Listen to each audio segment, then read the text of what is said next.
So it's pretty clear that everybody lies during a war, but it is unclear exactly who is telling the truth during a war. So when you look at what's happening in Ukraine right now, there are a slew of headlines that are coming out all the time about Russian atrocities against Ukraine. A huge number of those are true, but Russia is also claiming Ukrainian atrocities against Russians. And the latest atrocity that is claimed by the Russians against the Ukrainians and the Ukrainians against the Russians is the blowing up of a massive dam. This is in Mykolaiv, Ukraine. According to the Wall Street Journal, a major dam and power station in a Russian-occupied part of Ukraine were destroyed on Tuesday, narrowing Ukraine's options for a planned counteroffensive in the south by unleashing a torrent of water that caused serious flooding. Now, here's the thing. It's very unclear who blew up this dam, and it is a massive dam. I mean, the film of the dam being blown up is pretty astonishing. You can see it's flooding pretty much all the outlying areas. The Ukrainians are saying that it was Russia and that the goal of the Russians blowing up a dam that is actually in territory that they currently control is to force the closure of a Ukrainian counteroffensive that was likely to take place, that essentially you flood the area so the Ukrainians cannot attack the area. Ukraine says that it forced the evacuation of thousands from dozens of towns and villages on the Dnipro River and could create an aquatic buffer zone for Russian forces on the southeastern bank. Meanwhile, Russia is accusing Kyiv of sabotaging the dam, saying, why in the world would we blow up a dam that is largely flooding areas that we currently control, including the Zaporizhia nuclear power plant? German Chancellor Olaf Scholz said in a televised interview, all things considered, one must naturally assume this was an aggression perpetrated by the Russian side in order to stop Ukraine's offensive aimed at liberating its own land. The destruction of the dam, say the Ukrainians, could win Russia time to reconfigure its defenses while at the same time depriving Ukraine of some options for its expected counteroffensive. Russia presumably could then redeploy forces into this particular area. But here's the thing. Military analysts had already seen a Ukrainian assault across the river as an unlikely option, given the difficulty and likely cost of such an operation, as well as Ukraine's lack of amphibious capabilities. There is an upside for Ukraine, which is the flooding could wash away fortifications and minefields put up by Russian forces in the area. It could, again, in sort of the worldview, make Russia the creator of all atrocities. The dam had already suffered damage in October when sections of it and sluice gates were destroyed as Russian forces sought to retreat from Kherson amid an ultimately successful Ukrainian offensive. Right now, the United States says that they are withholding judgment. John Kirby said, we're still trying to assess what exactly happened here. The Russians had illegally taken over that dam in the reservoir many months ago. They were occupying it while it was being destroyed. So again, if they were occupying it and controlling it, why would they destroy it? A reporter did ask John Kirby, the National Security Council spokesperson, this question, and he didn't have an amazing answer. Does it seem believable to you that Russia would destroy a dam and flood ethnic Russian villages and cut off a water supply to Crimea? I mean, that doesn't seem logical. It seems about as logical as blowing up one's own pipeline, doesn't it? We've come to no conclusions on this. We're working with the Ukrainians. We'll try to get as much information as we can. Okay, so he's withholding judgment, but you would imagine that the United States is going to come pretty quickly to the conclusion that it must have been the Russians. But it's clearly not obviously the Russians.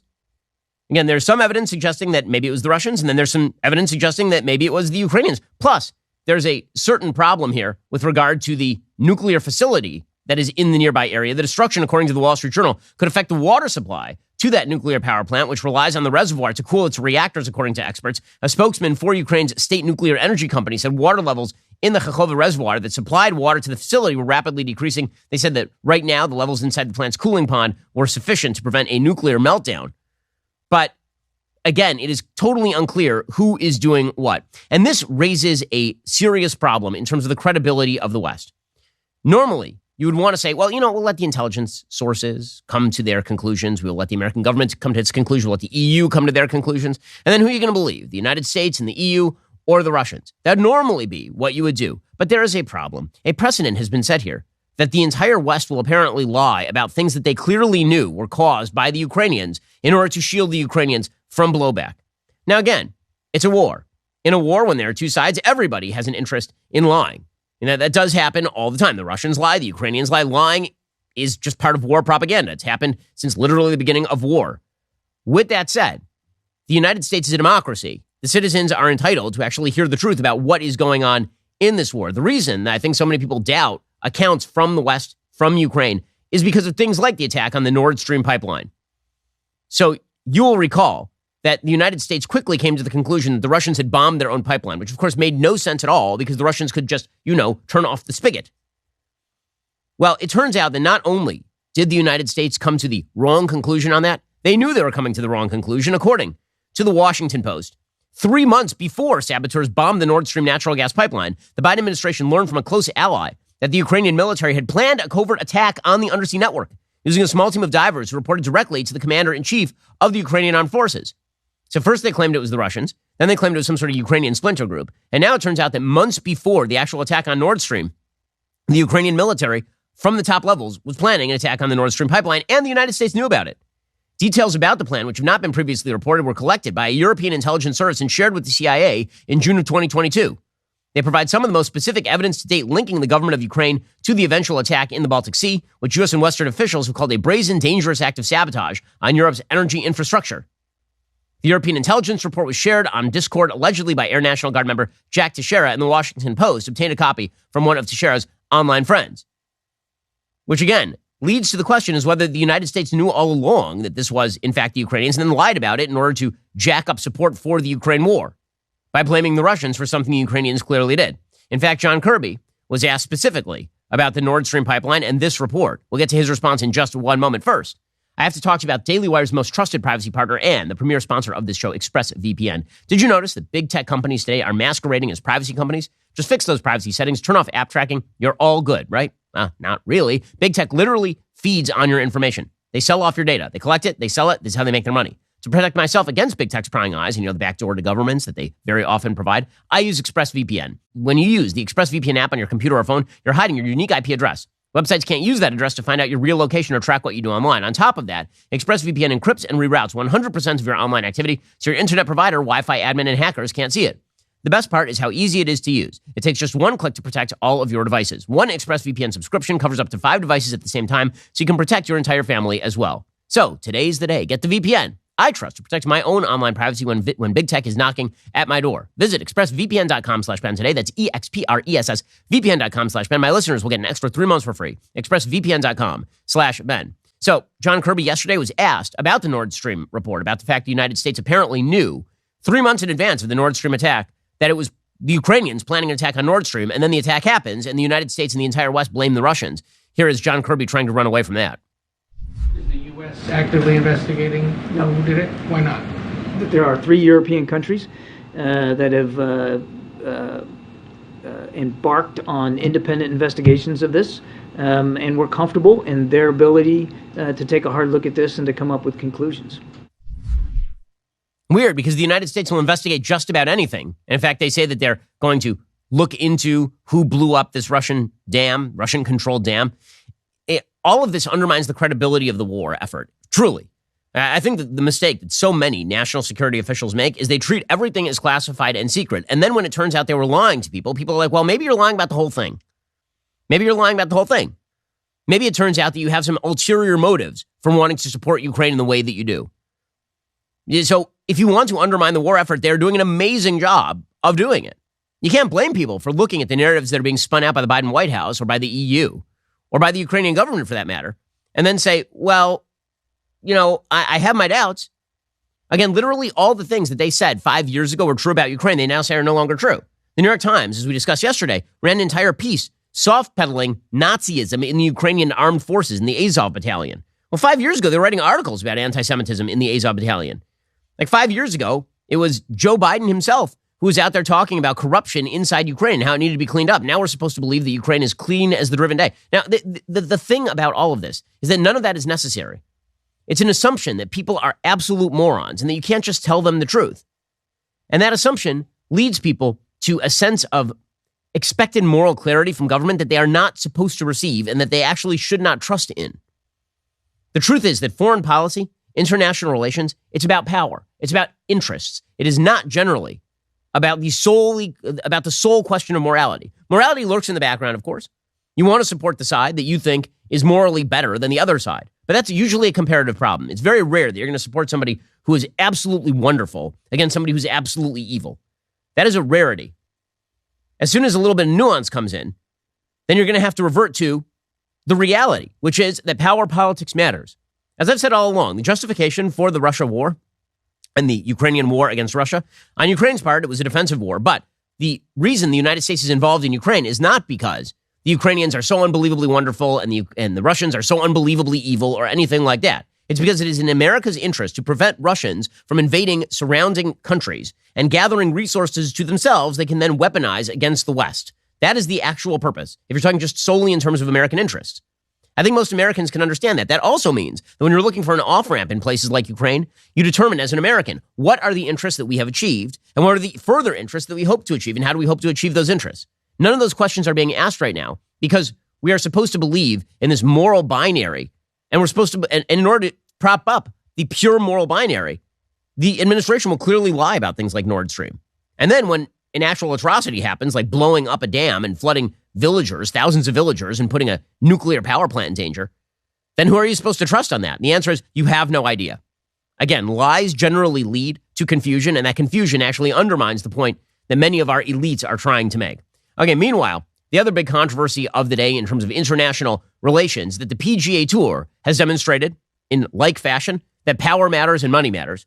According to the Wall Street Journal, the PGA Tour and LIV Golf, that is the Saudi-backed upstart that sent the industry into chaos when it teed off last year, have now agreed to a stunning merger that ends the divide that has dominated the sport for the last year. The deal weds the Saudi money and the PGA Tour name and connects after months of bruising litigation and sharply traded accusations. It consolidates the biggest assets in professional golf. The same Saudi gushers that have funded LIV will now be pooled with the PGA Tour's existing revenue streams, giving the combined entity vast new resources for unnamed future investments. It effectively makes the Saudis investors in U.S. golf's legacy powerhouse, a move that carries risk for the PGA Tour because they've spent the last year yelling about the moral evil of LIV existing. So basically what happened is that the PGA Tour was paying the golfers a certain amount of money. LIV came along and they said, and this is the Saudi royal family. They came along and said, we'd like to get into the golfing business. We like golf, and we think a lot of these golfers are underpaid. So we're going to offer them more money. And then the PGA Tour yelled at those golfers and said, wow, I can't believe you guys are so venal, that you're so greedy, taking Saudi money. How dare you? In fact, here is a flashback of the PGA Tour commissioner, Jay Monahan, ripping LIV Golf and suggesting that the golfers who are now taking money from LIV Golf were somehow complicit in 9/11 or some such nonsense. 9/11 Families United sent a letter to the representatives of Phil, Dustin, Bryson, Reed, and others, quote, expressing their outrage towards the golfers for participating in the new league and accusing them of sports washing and betraying the United States, end quote. And that's gotten a lot of steam over the last 24 hours. That story first reported again in the New York Post. How much did you talk to your players about the possible ramifications if they sign on with the new league? Well, I talked to players. I've talked at a player meeting, and I've talked to a number of players individually for a long period of time. And I think you'd have to be living under a rock to not know that there are significant implications. So super bad. You took you're a big golfer and you took a lot more money. Phil Mickelson, Brooks Koepka. That if you actually went to LIV Golf because they were paying you more money, this made you complicit in moral evil. Remember, Phil Mickelson was ripped up and down for taking LIV Tour money. And it was the PGA that was leading that charge. Not because they were so morally pure, the PGA Tour, but because the PGA Tour wanted all of those golfers to come and golf for them for less money. Well, now they've decided that money talks because in the end, folks, follow the money and follow the power. Power and money are usually the motivations for major actions, whether that is corporate or whether that is governmental. It is very rarely only a moral question. Now, that doesn't mean that moral questions don't come into play. It doesn't mean that people don't try to wed their morality to power and money. They do. But it does mean that when those two things come into conflict, very often the money wins or the power wins. And that is particularly the case when it comes to the PGA Tour and LIV Golf.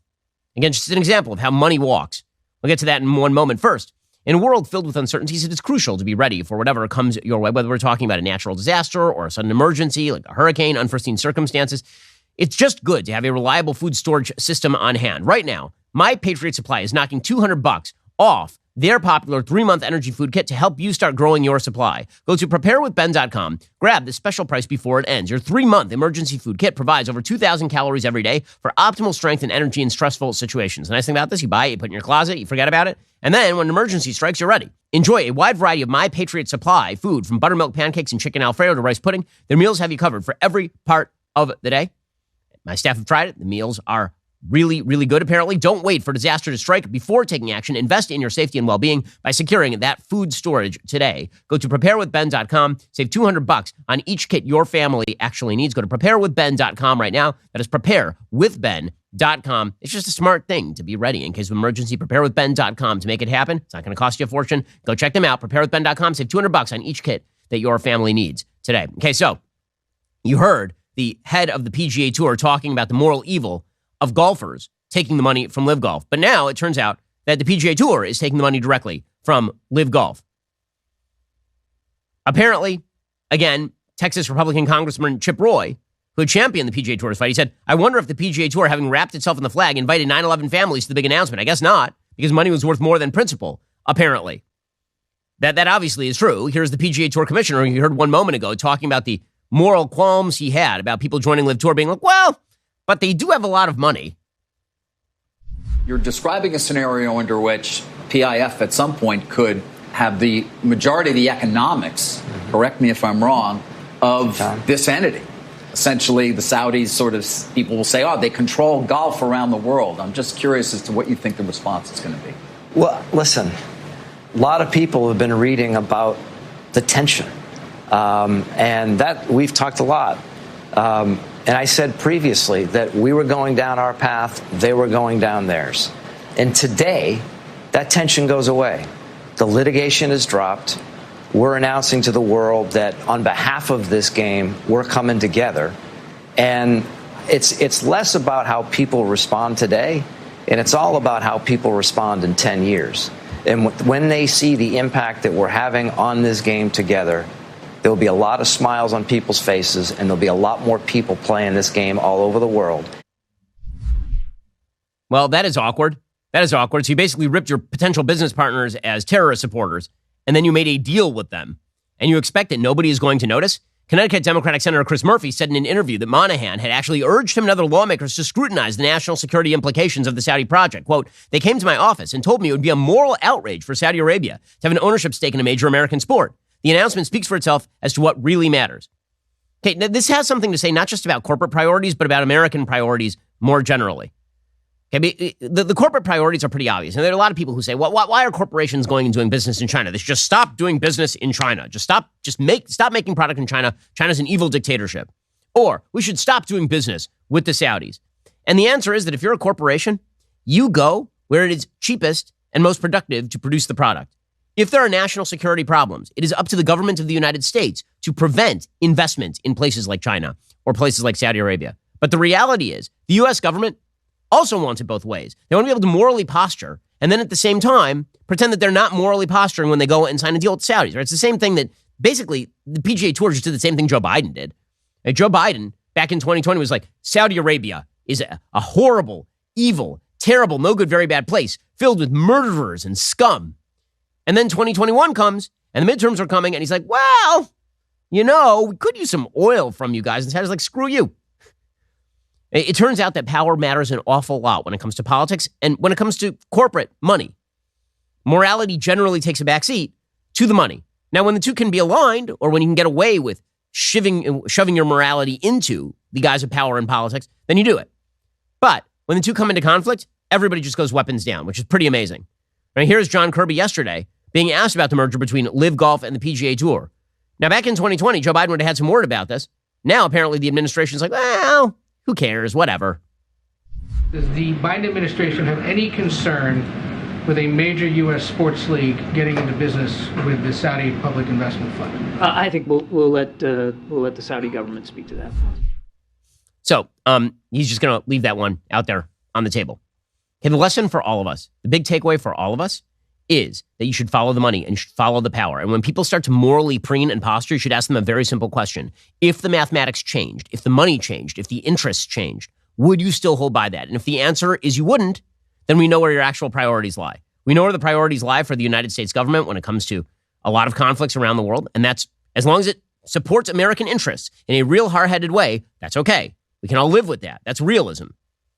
It's when you start to do things that are not in America's interest and you preen morally, and then we know that if the interests shift, you will shift, that we start to have some serious questions. The same thing about corporate America. Like, don't woke scold everybody about how you are very much in favor of all these social liberal causes of the day. And then the minute somebody comes at you with money, the Pride Progress flag goes down and the Chinese flag goes up if you're Nike. We'll get to that in just one moment. First, let's talk about the fact that men, we really don't like going to the doctor. You have to make the appointment, spend half your day sitting around the waiting room. Sometimes you have to endure uncomfortable conversations about your body with another person you hardly know. RexMD is FDA approved. It's the most trusted leader in men's telehealth. It is fast, simple, and cheap. You can access your U.S. licensed RexMD physician anytime you need afterward. RexMD makes it easy and affordable to get generic and branded Viagra or Cialis online. No waiting rooms, no embarrassing trips to the doctor, no insurance, no copays. Did you know that Viagra can actually cost $90 a pill? Well, RexMD has generic Viagra for as low as $2 a pill. Just fill out their online medical questionnaire. A doctor will then review your situation and, if appropriate, prescribe you medication. Your medication will ship right to your door with free 2-day shipping. It is fast, simple, and cheap. Plus, you can access your U.S. licensed RexMD physician anytime you need afterward. RexMD has already helped over 300,000 guys gain confidence quickly and conveniently, and they are here to help you as well. Take advantage of their best offer yet at rexmd.com/Ben. Save up to 90% off by paying only $2 per dosage. That's rexmd.com/Ben for up to 90% off. rexmd.com for more details and safety information. Okay, so speaking of corporate corruption and where their priorities lie, take a look at Nike. So Nike does massive business in China, of course. They've been doing massive business in China for decades. And this means that the same people who are promoting Colin Kaepernick kneeling for the American flag are perfectly happy to kneel before the Chinese flag. And the same people who are not going to be promoting Pride Progress over in Shanghai are certainly going to be promoting it here in the United States. So basically what they do is they make their money by working with authoritarian regimes, and then they cram down their socially liberal agenda at home, which is the worst form of moral perversion. You're willing to kowtow to the world's worst people in order so that you can tell decent Americans that they're wrong about traditional morality. That's essentially the Nike business model at this point, and it is super insulting. The latest iteration of this is Daily Wire has now been leaked in email from inside Nike. And it shows that the company will host a talk with a child sex change surgeon to celebrate Pride Month. Nike will also host a drag story time along with other Pride events.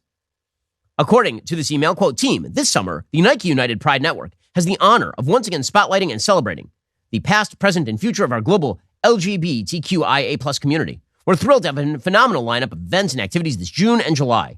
This year's theme is Together We Are Undeniable." Unless you're in China. If you're in China, it's totally deniable, as it turns out. The LGBTQIA+ divided by sign community continues to fight for equality. Their fight to be themselves and to force you to comply. Together, we are undeniable, centers around determination, celebrating icons of the community. So this is very exciting stuff here from Nike. And again, it is going to feature Dr. Blair Peters of the Oregon Health and Science University for a July 11th panel discussion. Peters has publicly admitted to performing irreversible sex change surgery, gender-affirming top surgery in the common parlance, on adolescent girls. Solid stuff right here. Also, they will be hosting a family-friendly drag story hour on July 13th. According to Nike, quote, "You will have an opportunity to cultivate an undeniable sense of community." Undeniable. If you deny it, well, you're violating the rules. It's undeniable. And belonging with your Nike teammates through activations like a family-friendly drag story time. So here's a clip of this doctor that Nike is bringing in to talk to its staff about the magic of gender transition.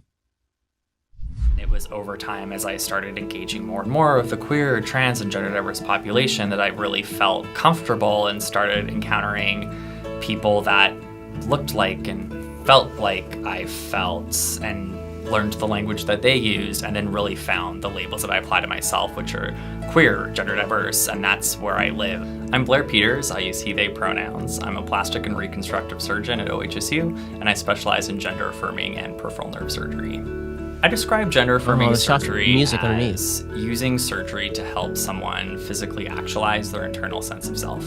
So I view surgery as your doctor walks into the room with this color hair and those glasses, and you run screaming from the room. Comfortable in their own body. That is what you should when do. Someone sees their vulva for the first time, and you can see that you've just lifted this huge burden off of them completely.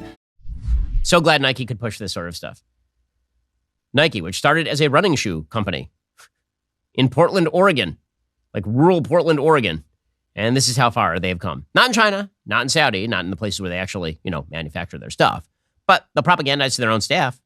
So again, these are the rules of corporate America. Corporate America making deals with the Saudis, making deals with the Chinese, making deals with some of the worst people on earth all over the world for cash.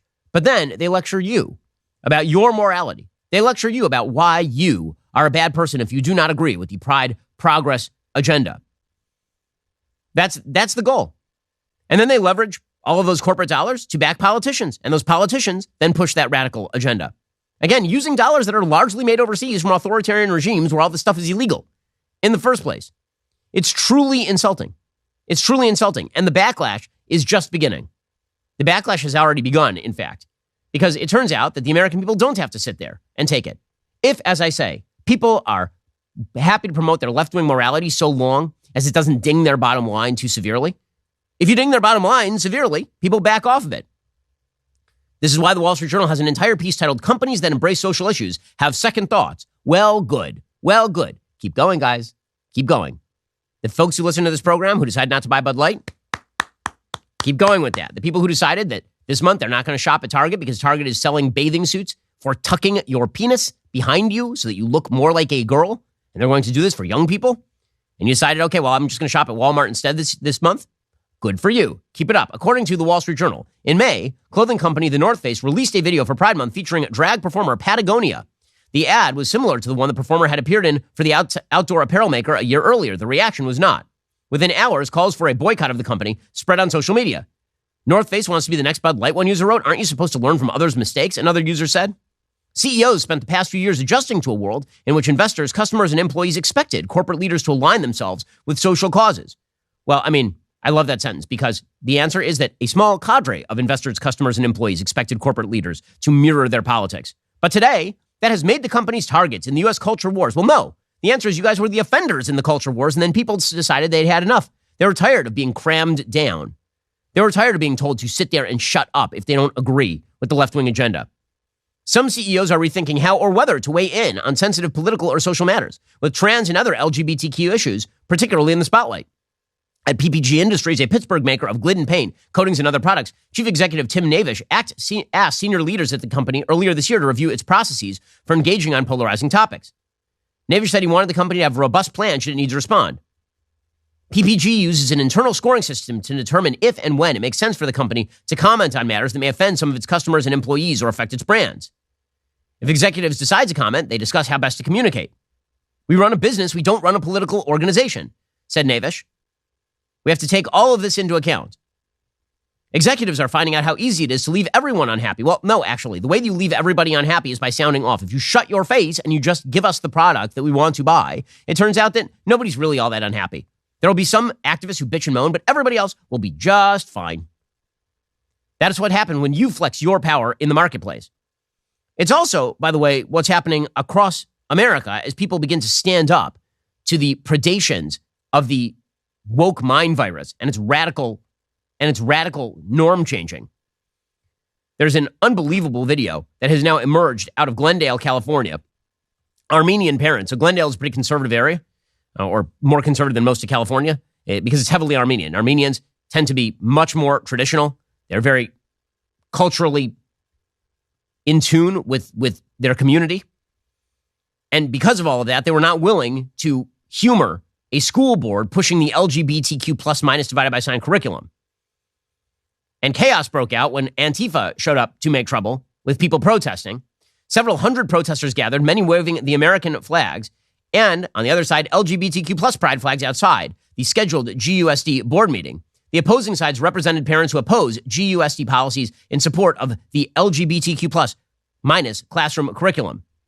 Both sides took to social media to rally their supporters. By the way, you can tell who's flying which flag in these particular tapes. Antifa showed up, and they started a fight with members of the Armenian community. Again, this is an ethnic minority community that is very, very prevalent in Glendale. They're wonderful people. I know them very well. I used to work in Glendale. And here's some of the video.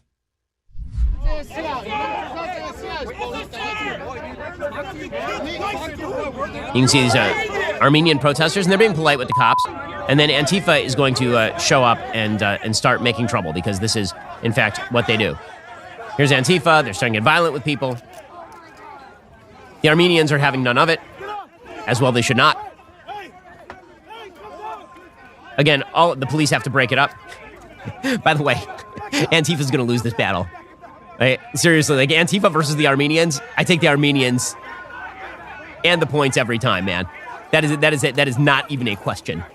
Love the Armenians. They're awesome. Several parents told Glendale's board they were concerned with Glendale's trans policies, such as allowing students of the opposite sex to use the same bathrooms and locker rooms, putting their kids at risk. One father told the board, quote, I graduated from Glendale in 96, according to the Daily Signal. I have 2 daughters. My daughter's afraid to change in the locker room because she knows another guy could come into the room. When I asked the principal, he told me there were no cross-gender bathroom policies. Other parents previously had told the Daily Signal their children changed in locker rooms with students of the opposite sex multiple times, and this is now standard practice in Glendale. So, good for me. By the way, this is going to be part of the future of the country, is that essentially what you have is a cadre of upper-class white liberals who have a particular set of morals that do not match the morals of particularly ethnic minorities in the United States. And the backlash is going to be very, very strong. The weird brand of anti-heteronormativity that's now being promoted in the West is being promoted by a very elite group of people, and the vast majority of people are not into it. They may be tolerant of people who decide on these fringe practices or alternative lifestyles, but you know what they're not into? That becoming the norm. And you know where that is particularly prevalent? In exactly the diverse communities the left pretends that it represents.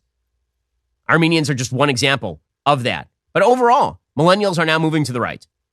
Gen Z males are moving to the right. That is in pure reaction to the radical social agenda that's being promoted by the left. Over at the New York Times, even Nate Cohn is noting it. He says millennials are not an exception. They have moved to the right. He says 15 years ago, a new generation of young voters propelled Barack Obama to a decisive victory that augured a new era of Democratic dominance. 15 years later, those once young voters aren't so young and they aren't quite so Democratic. In the 2020 presidential elections, voters who were 18 to 29 in 2008 backed Biden 55 to 43. The exit polls showed even closer, with Biden winning by just 51 to 45 among voters who were 18 to 27 in 2008.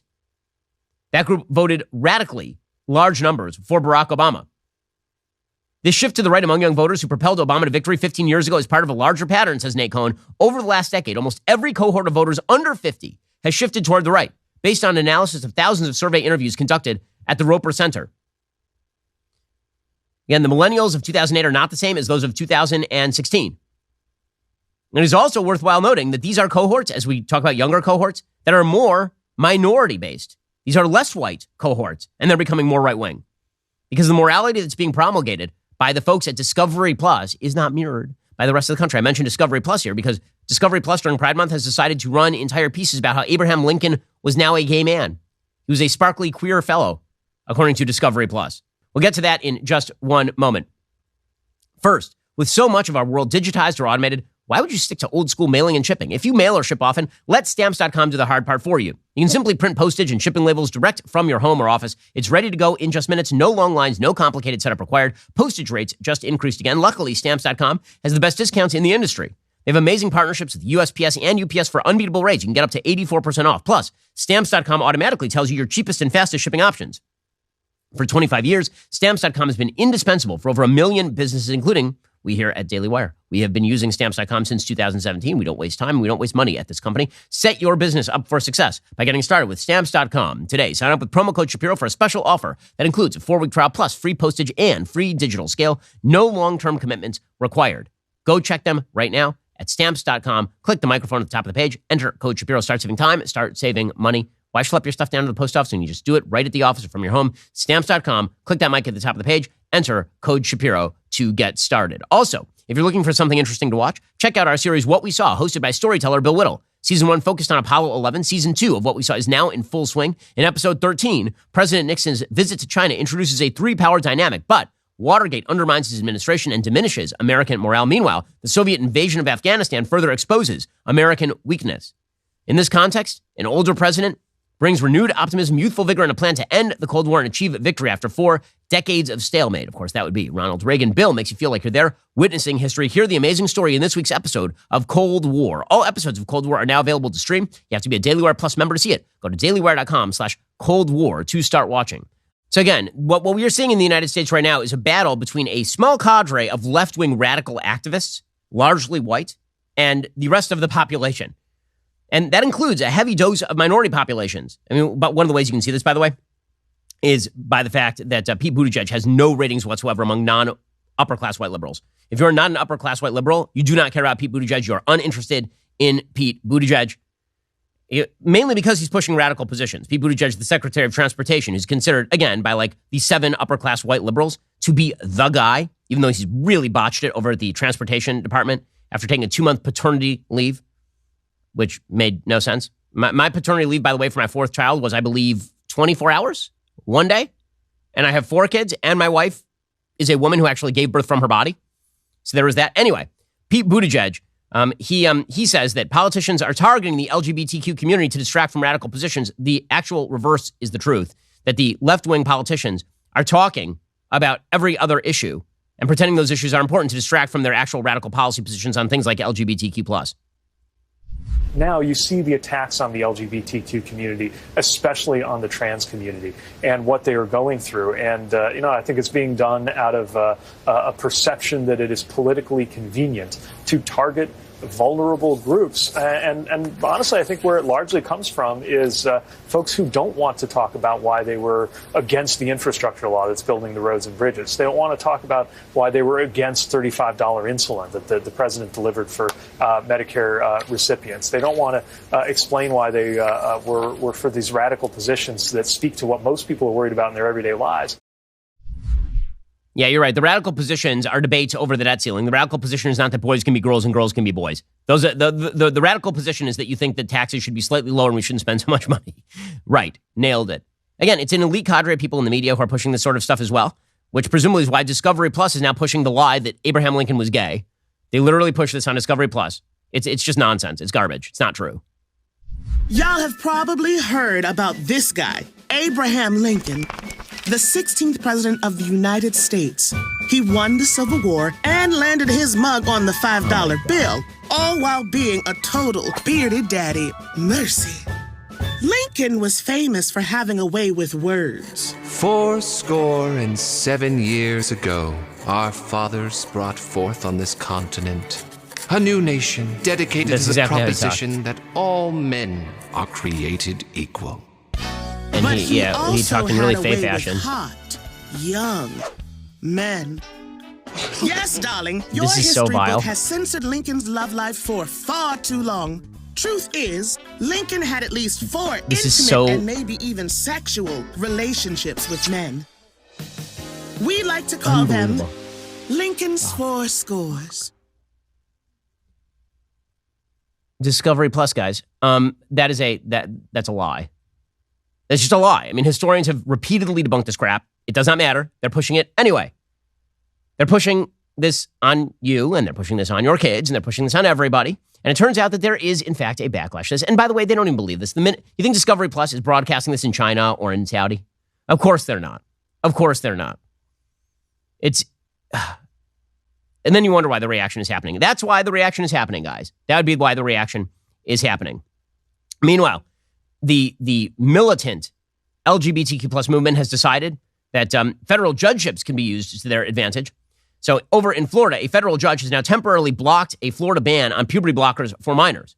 His name is Judge Robert Hinkle, and he issued a preliminary injunction against Senate Bill 254, which criminalizes permanently mutilating surgical procedures on children and mandates that a healthcare practitioner's license be terminated if they violate the law. Hinkle wrote in his 44-page ruling, quote, "The elephant in the room should be noted at the outset. Gender identity is real. The record makes this clear." He's an authoritative. The science says, the law says, despite the defense admissions, there are those who believe that cisgender individuals properly adhere to their natal sex and that transgender individuals have inappropriately chosen a contrary gender identity, male or female, just as one might choose to read Shakespeare or Grisham, Hinkle continued. He says gender identity is so real, it's the realest of the real things, it's so real that he can strike down a popularly approved law in the state of Florida that prevents physicians from mutilating kids. The plaintiff's adolescent children will suffer irreparable harm if they do not promptly begin treatments with gender-affirming health care. The treatments will affect patients themselves. Nobody else will cause the defendants no harm, says Hinkle. Now, again, this is not the first time this particular judge has decided to go to war with the rest of the state and also basic logic. He was a nominee of Bill Clinton, and this comes after, in August of 2020, he attempted to reinstate a George Soros-funded prosecutor who had been fired by Ron DeSantis. This is also the same judge who dismantled portions of Florida's felon voting law suggesting that felons had to vote. He argued that nearly 775,000 felons with outstanding legal and financial obligations had to vote. They had a right to vote. So he's a far-left, insane judge who did this. Again, it is a revolution from above. This is not a revolution from below. And people notice it. And that's why the backlash is going to be so harmful to the left if they continue along these lines. Now, the revolution from above, as we've said, relies on the media. Major changes are happening in the world of media. CNN cannot find its way. CNN is in serious, serious trouble. Big news in media landscape today is that Chris Licht is out. He was there for 5 seconds ago. So he was tapped to run the network by David Zaslav like 16 months ago. Licht had a reputation as a wunderkind producer, according to Puck News, who could work with elite talent. And he was aligned with John Malone's rich older guy Big Sky vision of recalibrating the network's politics to its centrist origins. But Licht's CV consisted of programming a few hours of morning or late night talk TV with 2 or 3 principals, not managing the entirety of the CNN network. So after the Trump town hall and the decimation of staff morale, Licht is now going to be vacating that CEO position. Warner Brothers Discovery is going to announce that Licht will be stepping away. He's going to be replaced for the interim period by apparently a person named Amy Entelis. Amy Entelis is, of course, yet another member of the far left. She is a producer on a wide variety of far left shows. She launched The Whole Story with Anderson Cooper, for example. She's credited with building the CNN original series brand. So presumably they're going to try to steer back to the left, but it doesn't matter. CNN is toast. CNN is toast because largely cable news is in serious trouble. And cable news is in serious trouble because younger and younger people don't even watch cable news, which is why the numbers from Tucker Carlson on Twitter are so astounding. So Tucker Carlson, in the other big media in the news of the day, he brought back a version of his show on Twitter, calling it Tucker on Twitter. It's like a 10-minute monologue, filmed direct to camera, one shot, in which he talked about the topics of the day. Here's what Tucker sounded like yesterday. The number of views is pretty insane. Hey, it's Tucker Carlson. This morning it looks like somebody blew up the Kakhovka Dam in southern Ukraine. The rushing wall of water wiped out entire villages, destroyed a critical hydropower plant, and as of tonight puts the largest nuclear reactor in Europe in danger of melting down. So if this was intentional, it was not a military tactic, it was an act of terrorism. Well, Tucker is back and the numbers are huge. The numbers are very large. 64.8 million views as of earlier this morning. So those are big numbers. Now, again, it's hard to measure exactly what these views look like. We've been trying to figure it out with What is a Woman as well. A view on Twitter video, very often within 14, 15 seconds, people have tuned out. But it also happens to be the case that a lot of people will tune out of network news on a nightly basis. So those are very, very large numbers for Tucker. And I would assume that as cable news continues to struggle with finding new audiences, people like Tucker are going to continue to do very well in the online space. Part of that, obviously, is also the botchery of the media. Again, the media are the promulgators of the great myths among us. They lie on a routine basis. And so that means that alternative voices are having those voices heard. It's why the numbers for this show are so large. It's why Joe Rogan's numbers are so large. It's why Tucker's numbers are so large. The positing of alternative sources of information is going to be the wave of the future. And that's why, by the way, again, thanks to Elon Musk, Twitter is a free place to be. And we need more of that in social media. And meanwhile, in the presidential race, we are seeing some movement in the polls. There's a brand new poll out from Iowa. Now, remember, all of the national polling is going to favor Donald Trump for the foreseeable future because, of course, Donald Trump is the most famous person in the race. He is the ex-president of the United States and maybe the most famous person on planet Earth at this point. However, the state-level polls are going to be the polls that actually tell the tale. And so I'm looking right now at the latest polls from Iowa. And what you see is that in Iowa, the gap is now being closed pretty significantly by DeSantis. So there is a breaking poll out of Iowa that shows DeSantis closing the gap by 14 percentage points. A new Never Back Down PAC survey shared with Axios has DeSantis closing the gap. In mid-May, before DeSantis officially announced, he earned a 24% number in Iowa compared to Trump's 48%, that's 24-point gap. A few weeks later, after launching his campaign May 24th, the Florida governor is up to 29% among likely Iowa caucus goers against Trump's 39%. And that's after being in the race for like 5 minutes. That is a pretty significant closing gap right there. There is a poll out of Virginia, and that poll also shows Trump up, but he's up 48-28. Meanwhile, you have Pence earning 7, Haley earning 7. You know, there are a bunch of other candidates in that race. When it comes down to a two-person race, this looks very, very competitive suddenly. So sort of fascinating to watch as the race starts to close up just a little bit. Would not be surprised if it closes significantly further because, again, we're very in the very early days. Meanwhile, Christie is out there being very aggressive with Trump, which will last precisely as long as Christie thinks that Trump will not pick him for a running mate. And Trump himself is very happy with Christie being in the race. He basically said, good luck, Chris. The thing about Trump that everybody loves, and I admit I enjoy it as well, is that Trump is entirely transparent. Like, it's not like he's hiding the ball. He is openly rooting for candidates who are not DeSantis. Tim Scott enters. He's like, congratulations to Tim and welcome to the race. Christie enters and he's like, Christie will eat Ron DeSantis' lunch. That's literally what he put out. He put out a Truth Social saying that Christie is going to eat Ron DeSantis' lunch. Left unspoken is the fact that Christie will eat everyone's lunch. In fact, any lunch, anywhere, is subject to the gravitational pull of Christie. Christie is going hard at Trump right now, but Trump doesn't care because he knows that he can't do him any damage. After all, Trump is the person who is bossing Christie around and telling him to get back on the plane 5 minutes ago. Meanwhile, the CNN anchors are going after Ron DeSantis with alacrity. What is their latest bombshell report? Their latest bombshell report is that apparently Ron DeSantis once had dinner with Clarence Thomas. I know. Shocking news from CNN. Here is a little bit of their report.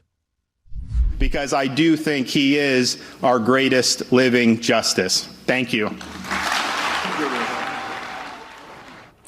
And after that speech, DeSantis, Thomas, and Leo all went out to dinner. CNN senior Supreme Court analyst Joan Biskupic has much more on this. I'm sorry, Joan. What do you see in this, Kate. Joan? Yeah, morning, Kate. Didn't you like that big bear hug at the end there? That event was, part of the roots of this very tight relationship between Ron DeSantis, Leonard Leo, and Clarence Thomas. All have many things in common, and they all focus on the judiciary. And Ron DeSantis, now as a candidate, is taking a page from the Donald Trump playbook and running on the Supreme Court. And he's doing it in part by holding up Clarence Thomas as a model. Oh, wow. That's shocking news there from CNN. You mean Republicans like Clarence Thomas? Wow. In other news, Rosie O'Donnell not straight. Breaking news, guys. I know, it's shocking. Okay, time for some things I like and then some things that I hate. So, things that I like today. There are a lot of people out there who are very alarmist about AI. I've talked about what I think the threats to AI could be, where the jobs of the future are going to be. But a person who's really thought this through in a deep and profound way is Mark Andreessen. He has a phenomenal piece over at his Substack that is totally worth reading. He is the co-author of Mosaic, which was the first widely used web browser, and he was the co-founder of Netscape, and now he runs a venture capital firm called Andreessen Horowitz, and he goes through why he thinks AI will save the world. It's a tech optimist piece, and it's a very convincing piece about the upsides of AI. What he says, essentially, is that AI augmentation of human intelligence has already started, which will be a good thing because we'll be able to do more things.